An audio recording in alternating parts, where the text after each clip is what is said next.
مشہور واقعہ ہے. رسول بیٹھے ہوئے ہیں مسجد میں, ایک صیاد آیا, ایک شکاری آیا, اور اس نے ایک بچہ یاہو رسول خدا صلی اللہ علیہ وسلم کے سامنے پیش کیا. نبی کریم نے اپنے بڑے نواسے امام حسن علیہ السلام مسجد میں تشریف فرما تھے. وہ بچہ یاہو, ہرنی کا بچہ جو ہے, آپ نے انہیں دے دیا. مولا حسن جو ہے اس بچے کو لے کر بیت الشرف کے اندر داخل ہوئے تو مولا حسین نے دیکھا, کہا کہ بھیا یہ کہاں سے لائے ہو؟ ارشاد فرمایا کہ بھیا حسین, میں نانا رسول خدا صلی اللہ علیہ وسلم سے لے کر آیا ہوں. بس تاریخ یہ بتاتی ہے کہ مولا حسین جو ہے مسجد نبوی کی طرف دوڑے اور آئے, دیکھا کہ نبی کریم صلی اللہ علیہ وسلم تشریف فرما.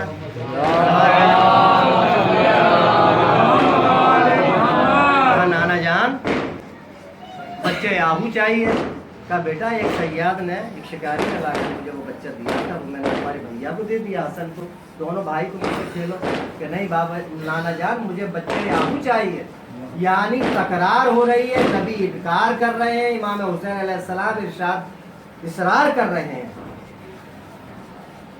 تاریخ یہ بتاتی ہے کہ ابھی ابھی یہ ممکن تھا کہ امام حسین علیہ السلام کی آنکھوں سے آنسو جاری ہوں کہ ایک جنگل کی ہرنی ایک بچے کو چھوٹے سے کو لیے ہوئے دوڑی ہوئی مسجد نبوی کے اندر اور اپنی زبان بے زبانی سے رسول مقبول کے پیروں کے اوپر اپنے منہ کو رگڑ رہی ہے اور اپنی زبان بے زبانی سے کہہ رہی ہے یا رسول اللہ میرے 2 بچے تھے, ایک بچے کو تو شکاری شکار کر کے لے گیا, اس بچے کو میں صحرا میں دودھ پلا رہی تھی کہ ندائے غیب آئی, اللہ کی جانب سے مجھے حکم ہوا کہ اے ہرنی جلد سے جلد تو خدمت رسول میں جا کر اپنے بچے کو پیش کر دے, اس لیے کہ حسین کا نبی کا نواسا حسین جو ہے وہ بچے یاہو کے لیے بے قرار ہے. عزیزو آ کے اس نے پیش کیا. یہ ہے اللہ کے نزدیک امام حسین علیہ السلام کا مرتبہ اور نبی کریم صلی اللہ علیہ وآلہ وسلم کے نزدیک کہ اللہ نے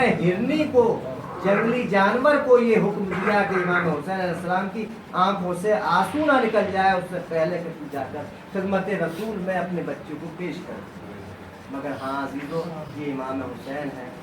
یہ حمید ابن مسلم کہتا ہے کہ میں نے سنا تو بہت کہ لوگ وقت سے پہلے بوڑھے ہو جاتے ہیں, لیکن حمید کہتا ہے کہ میں نے ظہر کے وقت حسین کو دیکھا کہ جن کی ریش مبارک سیاہ تھی اور سینہ تان کر حسین میدان کربلا میں چل رہے تھے, لیکن عصر عاشور حمید کہتا ہے کہ میں نے دیکھا حسین ضعیف ہو چکے ہیں, تمام ریش مبارک جو ہے وہ سفید ہو چکی ہے. کبھی کہتے ہیں اینا اینا حبیب ابن مظاہر, اینا اینا ابن مسلم ابن اوسجا اجرکم اللہ, آپ کے آنکھوں میں آنسو آ گئے. محل مجلسی یہ ہے عزیزو, فضائل کتنے بھی بیان کر دیے جائیں لیکن اس مجلس عزا میں بالکل مستند بات ہے. کہیں بی بی کی سواری ضرور ہے, اس طرح سے رو کہ جس طرح سے کسی جوان کے اوپر کڑیل جوان کے اوپر ماتم کیا جاتا ہے. جناب سیدہ پرسہ لینے کے لیے آئے. عزیز و امام حسین علیہ السلام کا امتحان ختم ہو چکا, اب بیویوں کا امتحان شروع ہو رہا ہے. ارے روایت میں ملتا ہے کہ لٹا ہوا قافلہ امام حسین علیہ السلام کا سر جو ہے نوکے نیزہ کے اوپر بلند ہے. روایت میں ملتا ہے کہ قولی ملعون کے ہاتھ میں وہ نیزہ ہے جس پر کہ سر امام حسین علیہ السلام ہے. ایک مرتبہ ملعون کے ہاتھ سے نیزہ جو ہے چھوٹتا ہے اور زمین کے اندر گڑ جاتا ہے. بارہا ظالموں نے چاہا کہ نیزہ جو ہے وہ زمین سے اکھاڑ لیا جائے, لیکن روایت یہ بتاتی ہے کہ مجبور ہو گئے جب ملعون, تو شمر ملعون تازیانہ لے کر سید سجاد کی طرف بڑھا. ارے کہتا ہے سید سجاد ارے یہ بتاؤ کہ تمہارے بابا کا سر آگے کیوں نہیں بڑھتا. ایک مرتبہ ہاتھوں کی ہتکڑیاں سنبھالی, پاؤں کی بیڑیاں سنبھالی,